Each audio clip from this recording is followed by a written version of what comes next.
선악과를 따먹고 하나님처럼 되고 싶었던 아담에게 주어진 죄의 대가의 현실은 뭐냐 하면 자신의 땀과 노력이 아니면 도무지 살아갈 수 없는 철저한 자기 인생의 주인으로 살아야 되는 것이었죠. 어쩌면 죄인된 모든 인류가 처한 말씀, 현실은 이 말씀에서 크게 벗어나질 않습니다. 누구도 예외 없이 땅의 사람은 땀을 흘리며 흙을 파야만 먹고 살 수 있고요, 그렇게 평생 땀을 흘리다가 다시 흙으로 돌아가야 되는 것이 하나님께서 인간에게 주신 죄의 대가였다는 거죠. 아담은 에덴에서 쫓겨나고 단 한 번도 살아보지 못한 인생을 살기 시작합니다. 모든 것이 공짜로 주어졌고 모든 것이 완벽했던 하나님의 보호 속에 있었던 그였기 때문에 에덴에서 쫓겨난 그의 삶은 너무나 고달프고 힘겨웠을 것이라는 거죠. 그런데 우리가 생각해 볼 게 있습니다. 모세도 어떤 의미에서 그렇지 않습니까, 여러분? 태어날 때부터 하나님의 은혜로 어쨌든 간에 히브리인이었지만 애굽의 왕실에서 최고의 호의호식을 누리면서 살았어요. 그런데 애굽에 대한 분노로 죄를 저지르고 살인을 저지른 이후에 모세는 이제 미디안에서 자신의 힘으로 양을 치면서 먹고 살아야 되는 존재가 됐다는 거죠. 40년 동안 그렇게 살았던 거죠. 여기서 우리가 잊지 말아야 될 게 있습니다. 하나님의 목적은 성실하게 땀을 흘리고 일해서 우리 힘으로 한번 잘 살아보라는 것이 목적이 아닙니다. 왜 그렇죠? 하나님이 에덴에서 아담을 쫓아냈을 때 그래 한번 네 힘으로 사는 것이 얼마나 힘겹고 어려운지를 깨달으라고 아담을 쫓아낸 거지. 자, 이제 벌을 내줄게, 이제 너의 힘으로 살아봐 라고 했을 때 아담이 열심히 자기 땀과 힘으로 잘 살아서 하나님 앞에 이렇게 부유한 모습으로 나타나요. 그리고 주님, 제가 이렇게 잘 살고 왔습니다. 그러면 하나님이 잘했다 그러실까요? 이게 잘 나타나 있는 게 탕자의 비유죠. 탕자의 비유를 보면 탕자가 아버지의 재산을 가지고 밖에 나가서 허랑방탕하게 살고 다 거덜이 나서 돌아오잖아요. 그런데 아버지가 그 탕자를 받아줘요. 근데 만약에 탕자가 그 재산을 가지고 가서 아버지보다 더 부유해졌어.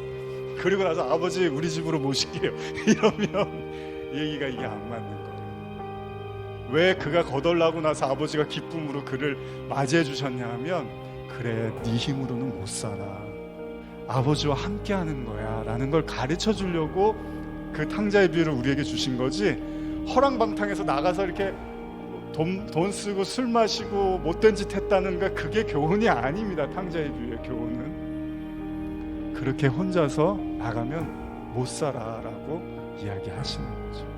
하나님께서 율법을 주신 이유가 뭐라 그랬죠?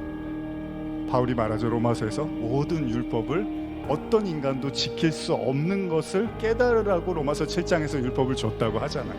근데 이스라엘 백성들은 율법을 다 지켰다고 하잖아요. 여기서 이제 나눠진다고 제가 말씀을 했죠. 하나님이 아담을 에덴에서 쫓아내신 이유는 인간의 힘으로만은 땅을 살기가 역부족이라는 걸 깨달으라는 것이었습니다. 그래서 땅에 익숙해져 버린 인간은 이런 인과율, 그걸 인과율이라고 하잖아요. 내가 얻은 거, 내가 노력한 만큼 결실을 보는 거, 이걸 우리는 당연히 여긴단 말이에요. 그래서 땀을 흘려서 인간 자신의 힘과 노력으로 세상살이를 하는 것을 서로 칭송해 준단 말이죠. 그러나 하나님의 목적은 거기에 있는 게 아닙니다. 그랬다면 이스라엘 백성들이 더욱 번성해지고 애굽의 모든 사람을 쳐서 나중에는 애굽을 장악하게 만드셔야 되는 거예요. 그리고 나서 하나님이 우리를 이기게 하셨어. 애굽 사람도 우리한테 힘을 못 써. 근데 하나님은 애굽 사람들에게 이스라엘 백성들을 빼오시지 애굽 사람들을 쳐서 이기게 하시지 않는단 말이죠. 하나님은 하루 종일 피땀으로 일하는 당신의 백성을 지켜보셨습니다. 그리고 급기야 그들이 그러한 삶을 더 이상 지탱하기 어렵다고 판단되자 모세를 부르셨다는 거예요. 무슨 이야기입니까? 하나님의 백성은 애굽의 논리대로는 살 수 없다는 거예요. 다시 말하면 세상이라는 거대한 주인의 요구에 복종하면서 살아가야 될 존재가 하나님의 백성이 아니라는 겁니다. 하나님의 백성의 목적은 피땀을 흘려서 애굽을 점령하고 나아가서는 전 세계를 점령하여 그들의 힘이 얼마나 강하고 센지를 보여주는 데 있는 게 아닙니다. 그런데 이걸 믿음으로 알고 있는 사람들이 전 세계에 너무나 많아요. 그래서 세상을 점령하고 지배하는 것이 하나님의 축복이라고 착각하는 사람들이 너무나 많다는 거죠. 하나님은 그 논리로 우리에게 살라고 말씀하시는 게 아니라는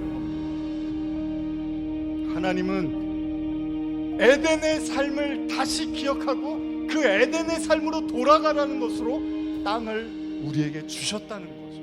그래서 하나님은 애굽에 종살이했던 당신의 백성을 어떻게 합니까? 광야로 끌어내는 거예요. 왜? 광야에서는 할 일이 없거든요. 애굽에서는 매일 일했어야 돼요. 아침부터 저녁까지 일하는 것밖에는 없었어요.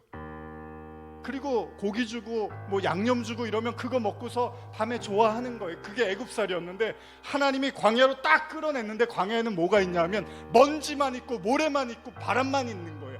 아무것도 없는 곳으로 이스라엘 백성을 끌어내는 거죠. 그곳에서 하나님은 그들에게 어떻게 하죠?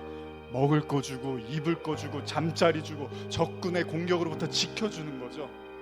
다시 말하면 하나님의 도움이 없이는 절대 살아갈 수 없는 존재로 하나님이 그들을 내몰아 버리신다는 거죠.